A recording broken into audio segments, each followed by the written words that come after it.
Srimad Bhagavatam, translated with commentaries by His Divine Grace A.C. Bhaktivedanta Swami Prabhupada. Canto 1, Chapter 1, Questions by the Sages. Text 3. Know, O thoughtful men, that Srimad Bhagavatam is the mature fruit of the tree of Vedic literatures. It emanated from the lips of Sri Sukadeva Gosvami. Therefore, this nectarean fruit is all the more relishable by liberated souls. Purport. In the two previous slokas, it has been definitely proved that the Srimad Bhagavatam is the sublime literature which surpasses all other Vedic scriptures due to its transcendental qualities. It is transcendental to all mundane activities and mundane knowledge. In this sloka, it is stated that Srimad Bhagavatam is not only a superior literature, but it is the ripened fruit of all Vedic literatures. In other words, it is the cream of all Vedic knowledge. Considering all this, patient and submissive hearing is definitely essential.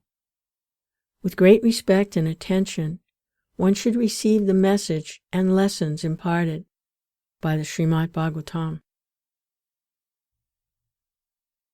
The Vedas are compared to the desire tree because they contain all things knowable by man. They deal with mundane necessities as well as spiritual realization. The Vedas contain regulated principles of knowledge covering social, political, religious, economic, military, medicinal, chemical, physical, and metaphysical subject matter, and all that may be necessary to keep the body and soul together. Above and beyond all this are specific directions for spiritual realization. Regulated knowledge involves a gradual raising of the living entity to the spiritual platform, and the highest spiritual realization is to know that the personality of Godhead is the reservoir of all spiritual tastes or rasas. Every living entity, beginning from Brahma, the firstborn living being within the material world, down to the insignificant ant, desires to relish some sort of taste derived from sense perceptions. These sensual pleasures are technically called rasas. Such rasas are of different varieties. In the revealed scriptures, the following 12 varieties of rasas are enumerated. 1. Rodra, anger. 2. Adbhuta, wonder. 3. Shringara, conjugal love. 4. Hasya, comedy. 5. Vira, chivalry. 6. Daya, mercy. 7. Dasya, servitorship. 8. Sakya, fraternity. 9. Bhayanika, horror. 10. Vibhatsa, shock. 11. Shanta, neutrality. 12. Vatsalya, parenthood. The sum total of all these rasas is called affection or love. Primarily, such signs of love are manifested in adoration, service, friendship, eternal affection, and conjugal love. When these 5 are absent, love is present indirectly in anger, wonder, comedy, chivalry, fear, shock, and so on. For example, When a man is in love with a woman, the rasa is called conjugal love. But when such love affairs are disturbed, there may be wonder, anger, shock, or even horror. Sometimes love affairs between two persons culminate in ghastly murder scenes. Such rasas are displayed between man and woman and between animal and animal. There is no possibility of an exchange of rasa between a man and an animal, or between a man and any other species of living beings within the material world. The rasas are exchanged between members of the same species. But as far as the spirit souls are concerned, they are one qualitatively with the Supreme Lord. Therefore, the rasas were originally exchanged between the spiritual living being and the spiritual whole, the Supreme Personality, Godhead. The spiritual exchange, or ras, is fully exhibited in spiritual existence between living beings and the Supreme Lord. The Supreme Personality of Godhead is therefore described in the Shruti mantras, Vedic hymns, as the fountainhead of all rasas. When one associates with the Supreme Lord and exchanges one's constitutional rasa with the Lord, then the living being is actually happy. These Shruti mantras indicate that every living being has its constitutional position, which is endowed with a particular type of ras, which is to be exchanged with the Personality of Godhead. In the liberated condition only, this primary ras is exhibited in full. In the material existence, the ras is experienced in the perverted form, which is temporary, and thus the rasas of the material world are exhibited in the material form of Rudra, anger, and so on. Therefore, one who attains full knowledge of these different rasas, which are the basic principles of activities, can understand the false representations of the original rasas which are reflected in the material world. The learned scholar seeks to relish the real rasa in the spiritual form. In the beginning, he desires to become one with the Supreme.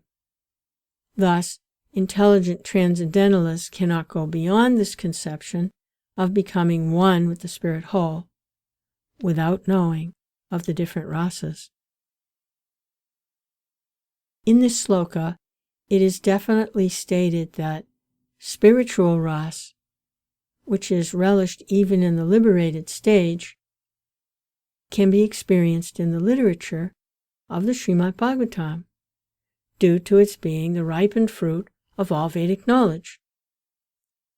By submissively hearing this transcendental literature, one can attain the full pleasure of his heart's desire.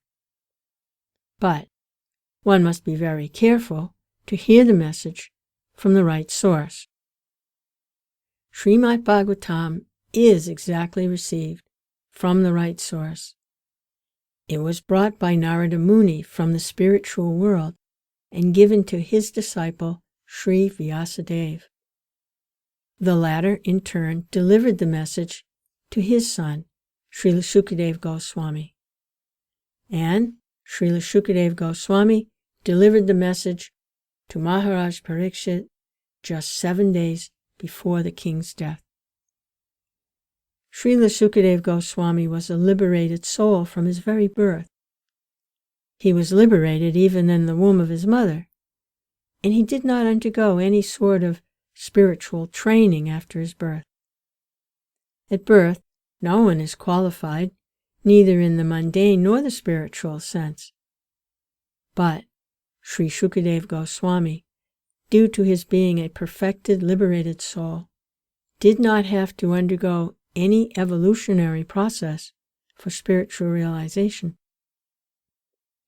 Yet, despite his being a completely liberated person, situated in the transcendental position above the three material modes, he was attracted to this transcendental rasa of the Supreme Personality of Godhead, who is adored by liberated souls who sing Vedic hymns.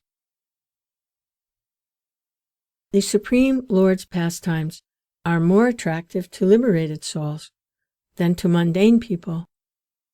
He is of necessity not impersonal, because it is only possible to carry on transcendental ras with a person. In the Srimad Bhagavatam, the transcendental pastimes of the Lord are narrated, and the narration is systematically depicted by Sri Sukadeva Gosvami.